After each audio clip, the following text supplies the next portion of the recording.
സംഭാഷണം 8.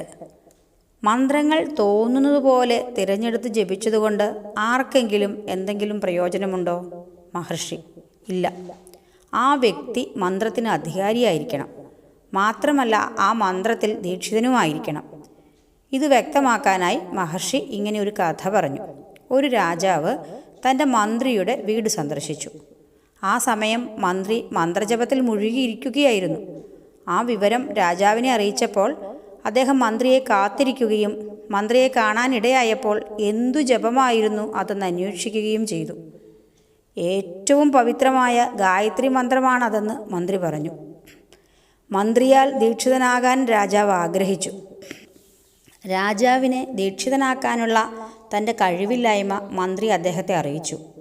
എന്നാൽ രാജാവ് ഈ മന്ത്രം മറ്റാരുടെയോ അടുത്തുനിന്ന് പഠിക്കുകയും വീണ്ടും മന്ത്രിയെ കണ്ടപ്പോൾ ഗായത്രി മന്ത്രം ജപിച്ചത് ശരിയാണോ എന്ന് മന്ത്രിയിൽ നിന്ന് അറിയുവാൻ ആഗ്രഹിക്കുകയും ചെയ്തു. മന്ത്രം ശരിയാണെങ്കിലും അത് പറയുവാൻ താൻ അധികാരിയല്ലെന്ന് മന്ത്രി അറിയിച്ചു. ഇത് വിശദീകരിക്കുവാൻ മന്ത്രി നിർബന്ധിക്കപ്പെട്ടപ്പോൾ അടുത്തു നിന്നിരുന്നൊരു ഭടനെ വിളിച്ച് രാജാവിനെ പിടിച്ചുകെട്ടാൻ ആവശ്യപ്പെട്ടു. ഈ കൽപ്പന അനുസരിക്കപ്പെട്ടില്ല. മന്ത്രി ആവർത്തിച്ച് കൽപ്പിച്ചിട്ടും ഭടൻ അതനുസരിക്കാൻ കൂട്ടാക്കിയില്ല. ക്ഷുഭിതനായ രാജാവ് അതേ ഭടനോട് മന്ത്രിയെ പിടിച്ചുകെട്ടാൻ പറഞ്ഞപ്പോൾ അത് പെട്ടെന്ന് തന്നെ പാലിക്കപ്പെട്ടു. ഇത് കണ്ട് ചിരിച്ചുകൊണ്ട് മന്ത്രി പറഞ്ഞു: ഈ സംഭവം തന്നെയാണ് അങ്ങ് ആവശ്യപ്പെട്ട വിശദീകരണം. അതെങ്ങനെ? രാജാവ് ചോദിച്ചു.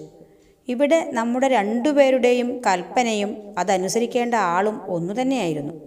എന്നാൽ ഇവിടെ അധികാരി ഭേദമുണ്ട്. ഞാൻ കൽപ്പിച്ചപ്പോൾ ഫലമൊന്നുമുണ്ടായില്ല. അങ്ങ് കൽപ്പിച്ചപ്പോൾ ഉടനടി ഫലം ലഭിച്ചു. മന്ത്രങ്ങളുടെ കാര്യവും ഇങ്ങനെ തന്നെ. സംഭാഷണം 9.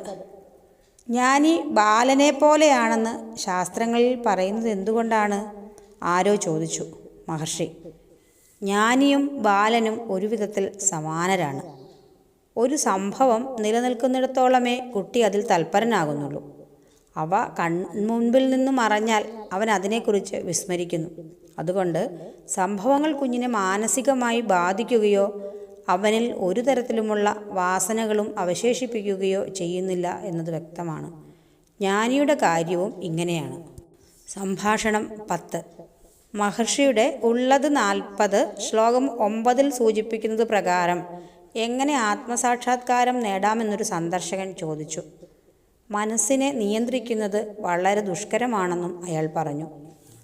മഹർഷി: ശ്വാസനിയന്ത്രണത്തിലൂടെയാണത് സാധിക്കേണ്ടത്. അഭ്യസിച്ചാൽ വേറെ സഹായമില്ലാതെ മനസ്സ് നിയന്ത്രണത്തിൽ വരും. അല്ലെങ്കിൽ ഒരു ഉയർന്ന ശക്തിയുടെ സാന്നിധ്യത്തിൽ മനസ്സ് അയത്നലളിതമായി നിയന്ത്രണത്തിലാകുന്നു. സത്സംഗത്തിൻ്റെ മഹത്വം അതാണ്. സംഭാഷണം 11. ചോദ്യം: കർമ്മം എന്നെങ്കിലും അവസാനിക്കുമോ? മഹർഷി: ഓരോ കർമ്മവും അവയുടെ നാശത്തിനുള്ള ബീജങ്ങളെയും ഉൾക്കൊള്ളുന്നു. സംഭാഷണം 12. തന്നോട് എന്തെങ്കിലും പറയാൻ ഒരാൾ മഹർഷിയോട് അഭ്യർത്ഥിച്ചു. എന്താണ് അയാൾക്ക് അറിയേണ്ടതെന്ന് ചോദിച്ചപ്പോൾ തനിക്കൊന്നും അറിയില്ലെന്നും മഹർഷിയിൽ നിന്നും എന്തെങ്കിലും കേൾക്കാൻ ആഗ്രഹിക്കുന്നുവെന്നും പറഞ്ഞു. മഹർഷി: നിങ്ങൾക്കൊന്നും അറിയില്ല എന്നു നിങ്ങൾക്കറിയാം.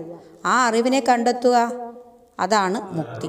അരുണാചല ശിവ അരുണാചല ശിവ അരുണാചല ശിവ അരുണാചല അരുണാചല ശിവ അരുണാചല ശിവ അരുണാചല